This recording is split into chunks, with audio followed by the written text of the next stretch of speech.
नहायत अच्छे शायर हैं, नहायत अच्छे अदीब हैं। और हवेली की जो सबसे पहली किताब आई थी मेरे हर्फ गुलाबों से, ये इंतखाब था यहाँ के मुकामी कोहना मश्क और नो आमोज शोरा के कलाम पर मबनी। तो उसकी अशात में जो कलीदी किरदार था वो मियाँ रफ़ीक अहमद भट्टू साहिब ने अदा किया। और वो किताब ना सिर्फ पाकिस्तान में मकबूल हुई बल्कि बाहर के ममालिक में भी। मियाँ साहब इंडिया से भी और इंग्लैंड से भी वहाँ भी दोस्तों की फ़ोन कॉल्स आती रही और उन्होंने इसको अप्रिशिएट किया। तो मियाँ साहब बहुत अच्छा शेर कहते हैं, पता नहीं आपको कभी इनसे शेर सुनने का मौका मिला है या नहीं। हम तो इनसे सीखने के लिए आते हैं और इनके पास बैठते हैं और सुनने सुनाने के लिए इनके पास हाज़िरी होती रहती है। अल्लाह ने सलामत रखे। तो मैं बल्कि इसके बाद मियाँ साहब से गुजारिश करूँगा कि कुछ जो आपका जो शेरी ज़ौक़ है उससे भी आपके जो तलबा हैं इनको मुस्तफ़ीद होना चाहिए और इससे भी उनको सैराब किया जाए। चंद अशार पेश खिदमत के। सोची हुई उड़ान से आगे नहीं गया, सोची हुई उड़ान से आगे नहीं गया, पंछी मेरे गुमान से आगे नहीं गया।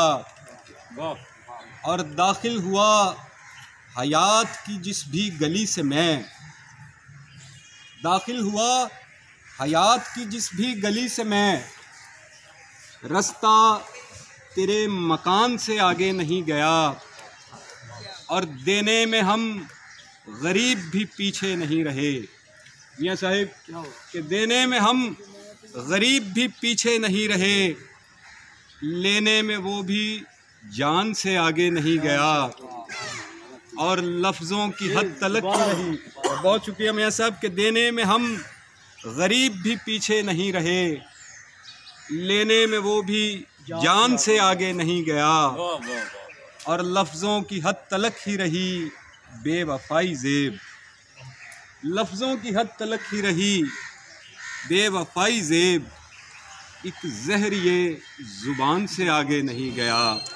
सोची हुई उड़ान से आगे नहीं गया, पंछी मेरे गुमान से आगे नहीं गया। इस आइडियल मकतब के लिए बहुत सारी नेक ख्वाहिशात, इतने खूबसूरत बने सवरे समझदार बाशऊर तलबा के लिए बहुत मोहब्बतें और मियाँ रफ़ीक अहमद साहिब समेत तमाम स्टाफ को सलाम।